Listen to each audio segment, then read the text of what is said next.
విచిత్రం ఛానల్లోకి శ్రోతలందరికీ స్వాగతం. ఇవాల్టి మన ఛానల్లోని కథ వలజారిన చేప. ఈ కథను రాసిన వారు సి. సుజాత. ఆదివారం ఆంధ్రజ్యోతి పత్రిక 1993 సంవత్సరంలో ప్రచురితమైన కథ. ఇక కథలోకి వెళ్దాం. అతను ఇంటికి వచ్చేసరికి ఎప్పటిలాగానే ఇల్లు ప్రశాంతంగా ఉంది. రకరకాల టెన్షన్ల మధ్య పగలంతా అతనికి హెవీగా ఉంటుంది. అందుచేత రాత్రిళ్ళు అతను ఎంత పొద్దుపోయి ఇంటికి వచ్చినా ఇల్లు, మనుషులు అందరూ ఫ్రెష్గా కనిపించాలి. వచ్చే ముందు ఫోన్ చేస్తాడతను. నీడలు తేలుతున్న మొజాయిక్ ఫ్లోరింగ్, గాలికి మెల్లగా కదిలే అందమైన స్వచ్ఛమైన తెల్లని తెరలు. ఎక్కడ మరకలనేవే కనిపించకూడదు. చిట్టిబాబు వీణావాదనం అతి నెమ్మదిగా వినిపిస్తూ ఉండాలి. పనివాళ్ళు నిద్రమత్తులో ఉండకూడదు. అతను చేసే భోజనం చాలా తక్కువ వేడిగా ఉండాలి. జాలి జాలి కబుర్లు, కష్టాలు, విసుగులు, చిరాకులు ఎవరూ వినిపించకూడదు. ఇదంతా శాంతే చూసుకుంటుంది. పగలంతా తమ పిల్లలతో తిప్పలు పడినా, వాళ్ళకి జ్వరాలొచ్చినా, తనకు ఒళ్ళు నొచ్చినా తనే సర్దుకుంటుంది. Chandrashekhar, the great businessman భార్య పాత్ర ధరించటమంటే మాటలా మరి? చెరగని చిరునవ్వుతో అతని అవసరాలన్నీ చూశాక విశాలమైన పడక గదిలో లైట్ వెలుగుతుంటే అతను ఇంకా ఆఫీస్ పని చేసుకుంటున్నట్లు. నీలికాంతి గది నిండా పరుచుకుంటే తనను లోపలికి రమ్మన్నట్టుగా లెక్క. అయితే ఆ రోజు మటుకు అప్పటి వరకు అతికించుకున్న చిరునవ్వు ఎందుకో చంద్రశేఖరం గదిలో నీలిరంగు పరుచుకున్నాక ఆరిపోయింది. అతి మెత్తని సిల్కు చీరే, చంద్రశేఖర్ చాలా ఇష్టపడే సెంటు పరిమళం సంపెంగలు, మల్లెలు గదంతా పరుచుకున్న అనుభూతి తెస్తుంటే తను సన్నని గొంతుతో అతనికి వచ్చే కబుర్లు చెప్పటంతో ముగిసే ప్రతిరోజు రివాజు ప్రకారం ఆ రోజు ముగిసిపోలేదు. శాంతి కళ్ళ వెంట తెగిన ముత్యాలలాగా కళ్ళనీళ్లు జలజలమని కారిపోయాయి. చంద్రశేఖర్కు ఇదంతా నచ్చదు. జీవితం తన గుప్పెట్లోంచి ఎప్పుడూ జారిపోకూడదు అనుకునే మనిషాయన. శాంతి కన్నీళ్లు ఆయన్ను కదిలించలేదు సరికదా, తన సౌకర్యానికి భంగం కలగటం మాత్రం భరించలేకపోయాడాయన. విశాలమైన గదిలో గది గోడలకు అందమైన చిత్రాలు, మల్లెపూల పడవలాంటి మెత్తని పడక, భార్య చిరునవ్వు, చక్కని సంగీతం. వీటన్నింటి మధ్య పగటి టెన్షన్స్ మరిచిపోయి రేపటి కోసం కొత్త శక్తిని తెచ్చుకోవాలి మరి. తప్పదు. చిరాకు దాచిపెట్టి అసలు విషయం ఆరా తీస్తే శాంతి వెక్కిళ్ళు మధ్య తేలిందిది. ఇవాళ ఆయనకు ఒక ఉత్తరం వచ్చింది. అది మామూలు ఉత్తరమే. విశాఖలో ఆయన పిఏ రాసింది. ఆ అమ్మాయి పేరు జానకి. ఆ అమ్మాయి శాంతికి కూడా తెలుసు. మంచి అమ్మాయి, తెలివైంది, భావుకురాలు. చంద్రశేఖర్ గారంటే ప్రేమ, గౌరవమూను. ఆయన బిజినెస్ చక్కగా చూస్తుంది. ఆయన ఇచ్చిన అతి కొద్ది జీతం డబ్బునే మహాప్రసాదంలా వాడుకుంటుంది. ఆయనకు సంబంధించిన ఏ బిజినెస్ వ్యవహారాలైనా ఉత్తరంలో రాస్తూ చివరిగా తన సొంత విషయాలు చెప్పుకుంటుంది.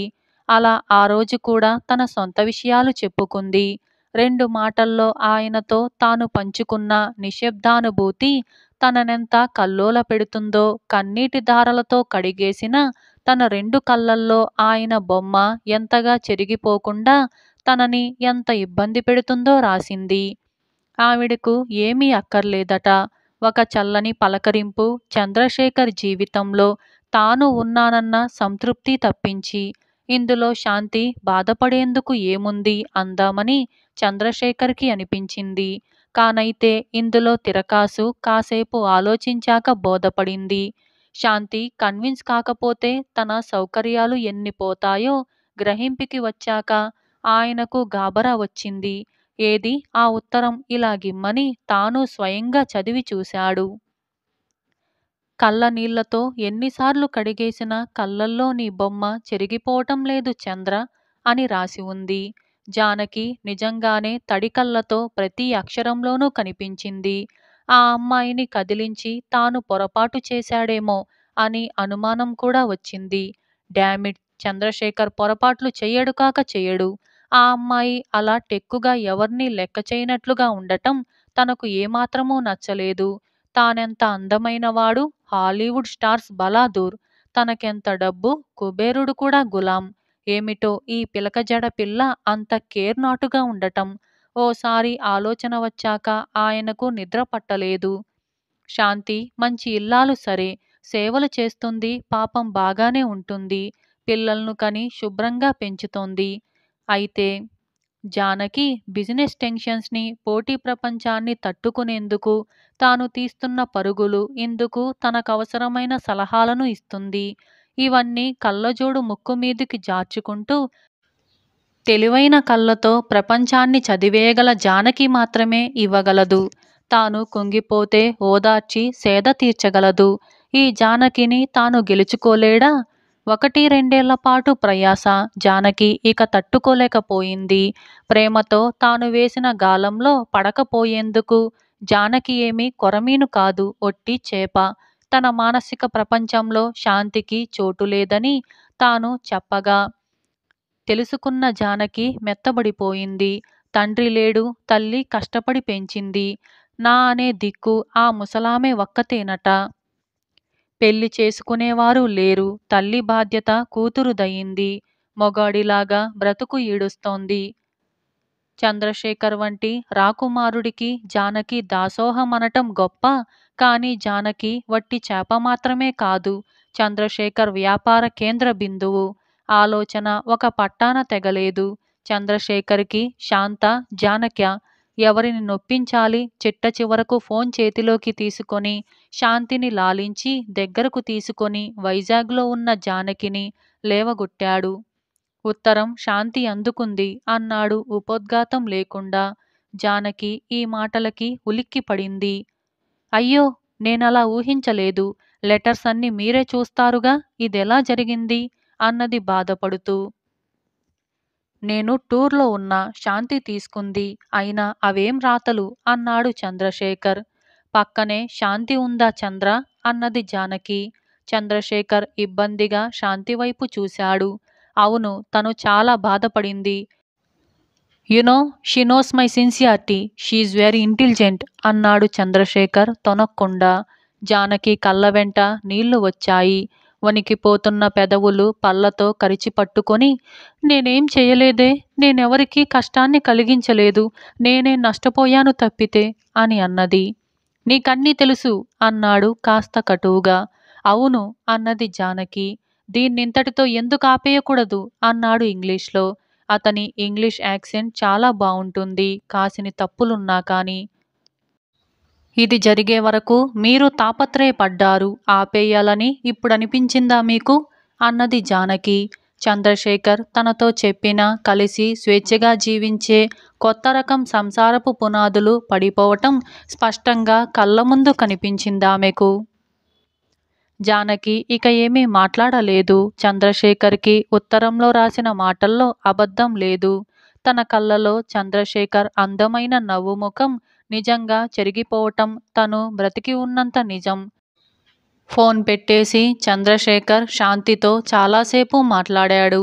జానకిది ఎమోషన్ మెంటాలిటీ. తాను చూసిన అభిమానాన్ని ఇంకొక రకంగా అపార్థం చేసుకుంది. తాను రోజుల తరబడి ఒంటరిగా వైజాగ్లో ఉండిపోవటం, శాంతి దగ్గర లేకపోవటం, తన ఏకాంతం. ఆ సమయంలో జానకి పరిస్థితి, ఆవిడ ఇబ్బందులు వినటం. తనది స్వతహాగా జాలిగుండె కరిగిపోకుండా ఎలా ఉంటుంది? అంతేకాని శాంతికి కలలోనైనా ద్రోహం చేస్తే ఆయన మనసు చెదిరిపోతుంది, ఏకాగ్రత దెబ్బతినేస్తుంది. ఆయన ప్రతి పైసా సంపాదన శాంతి భవిష్యత్తు, పిల్లల భావి జీవితం కోసమే. ఇలా చెప్పుకుంటూ ఆయన చాలా డిస్టర్బ్ అయ్యాడు. నిద్రపట్టక చాలా ఇబ్బంది పడ్డాడు. శాంతి ఎప్పటిలాగా నవ్వాక ఆయనకు కొంచెం మనశ్శాంతి తిరిగి వచ్చింది. ఆయనకు నిద్ర పట్టింది. శాంతి హాల్లోకి వచ్చింది. పక్క గదిలో నిద్రపోతున్న పిల్లల్ని చూసింది. నీడలు తేలుతున్న చల్లని పాలరాతి గచ్చుమీద చెప్పులు లేని కాళ్లతో ఒళ్ళు చల్లబడేదాకా పచార్లు చేసింది. తలుపులు తెరుచుకొని కారిడార్లో నిలబడి బంగళా చుట్టూ ఉన్న అందమైన లాంజ్ను, వరసల వారీగా క్రమపద్ధతిలో ఒకే ఎత్తులో పెరిగిన అందమైన తోటను, విరబూసిన పూలను చూసింది. జానకి వెక్కి వెక్కి ఏడుస్తుందేమోనన్న ఆలోచన ఆవిడ మెదడులో పుట్టి తన చుట్టూ ప్రతిధ్వనిస్తున్న భావన కలిగింది. కేవలం తన సౌకర్యానికి ఏదైనా భంగం కలుగుతుందేమోనని నటించిన అందమైన మొగుడిని తన స్వసుఖం ఆలోచించి పిల్లల భవిష్యత్తు అనే అందమైన అబద్ధపు ముసుగు వేసుకొని ఘోషపెడుతున్న మనసుని జోకొట్టి చిరునవ్వు నవ్వేసి భర్తని నిద్రపుచ్చిన తన మహోన్నత నటనా వైదుష్యాన్ని గుర్తు తెచ్చుకున్నాక ఒక్కసారి విరగబడి నవ్వాలనిపించింది. చంద్రశేఖర్ భాషలో చెప్పాలంటే వెకిలిగా పడి పడి నవ్వాలనిపించింది. తెలుసు తనకు జానకి ఇంకెప్పటికీ చంద్రశేఖర్ జీవితంలోకి తొంగైనా చూడలేదని. తన కెరీర్కు అడ్డమొస్తే, తన ప్రశాంతతకు భగ్నం కలిగిస్తే చంద్రశేఖర్ ఎంతమాత్రమూ సహించడు. చిట్టిబాబు వీణ వినిపించటం మానేసింది. ఇల్లంతా నిశ్శబ్దంగా ఉంది. ఏమీ మార్పు లేదు. ఎప్పటిలాగే 15 సంవత్సరాల అలవాటులాగే పిల్లల్ని వాళ్ళకి మెలకువ రాకుండా సున్నితంగా ముద్దు పెట్టుకొని తన పెదవుల మీద మొరటుగా ఇంకొక ముద్దిచ్చి రొమాంటిక్గా నవ్వి గుడ్ నైట్ డార్లింగ్ అని చెక్కిలి మీద చిటిక వేసి అతను నిద్రపోయాక అంతా ఎప్పటిలాగే ఉంది. కళ్ళనీళ్లతో ఎన్నిసార్లు కడిగినా నీ బొమ్మ చెరిగిపోవటం లేదు చంద్ర. ఇలా ఉత్తరంలోని మాటలు గుర్తొస్తూనే ఉన్నాయి. అందమైన అనుభూతిని మాటల్లో పెడితే ఇంత అద్భుతంగా ఉంటుందా? జానకితో మాట్లాడితే? ఇలా శాంతి అనుకుంటూ ఉంది. చుట్టూ పరచుకున్న చీకటి, మనసులోనూ కటిక చీకటి. ఫోన్ ఒళ్ళో పెట్టుకొని జానకి కోసం నెంబర్లు తిప్పింది శాంతి. నేను శాంతిని అన్నది. చెప్పండి అన్నది జానకి. నేను ఎంఏ లిటరేచర్ నీకు తెలుసుగా అన్నది. అందుకు నిట్టూర్చింది జానకి. అవును తెలుసు, మీరు మంచి పోయట్రీ రాస్తారు, నాకు చాలా ఇష్టం అన్నదామె. కొత్త పుస్తకం ఈ సంవత్సరం ఆఖరుకు వేస్తాను అన్నది శాంతి. ఆ రోజు కవి సమ్మేళనంలో మిమ్మల్ని చూసేదాకా నాకు తెలియదు మీరు శాంతేనని. నేను మిమ్మల్ని ఇంకోలా ఊహించాను అన్నది జానకి. చంద్రశేఖర్ తనతో చెప్పిన మోరల్ కాంపెన్సేషన్షిప్ గుర్తొచ్చింది జానకికి. ఉద్యోగం మానుకోవద్దు జానకి. అందుకు జానకి ఏమీ మాట్లాడలేదు. మనం బహుశా కలుసుకోం. ఇంట్లో కేవలం చంద్రం సౌకర్యం కోసమే చాలా ఏర్పాట్లుంటాయి. నేను ఆ వ్యవహారంలో ఒక భాగం. ఇప్పుడు ఇంకా చాలా ఆలోచించవలసిన విషయాలు ఉన్నాయి. నేను చెయ్యాల్సిన పనులు చాలా ఉన్నాయి. కొత్త స్కూల్ ఒకటి పెడతాను. నాకు టీచింగ్ చాలా ఇష్టం. ఆ ఏర్పాట్లవి చూస్తాను అన్నట్లు జానకి మనం ఫ్రెండ్స్ అని అన్నది. అందుకు జానకి నవ్వింది. నన్ను బాధపెట్టిన ఓ బొమ్మ ఇప్పుడు నా కళ్ళల్లోంచి వెళ్ళిపోయింది. కన్నీళ్ళకి చాలా పవరుంది శాంతి అన్నదామె. శాంతి నవ్వేసింది. ఆమెడకు ఎందుకో నవ్వు ఆగలేదు. చంద్రశేఖర్ ఎప్పుడూ ఇష్టపడని నవ్వు నవ్వుతోంది శాంతి. ఆ అందమైన నవ్వుని, ఆత్మవిశ్వాసపు నవ్వుని, బాధని, ఆనంద వేదనని కలగవలసిన ఆ నవ్వుని, జీవనానువాదంలా తాను చుట్టూ పరుచుకుంటున్న ఆ నవ్వుని వింటోంది జానకి. ఇలా వలజారిన చేప అనే ఈ కథ సమాప్తమైంది. ఇటువంటి మరిన్ని కథల కోసం ఇప్పుడే మన ఛానల్ని సబ్స్క్రైబ్ చేసుకోండి. మీకు ఈ కథ నచ్చిందా? అయితే ఇప్పుడే లైక్ చేయండి. ఇటువంటి మరిన్ని కథల కోసం like, share, subscribe and comment. Thank you for watching.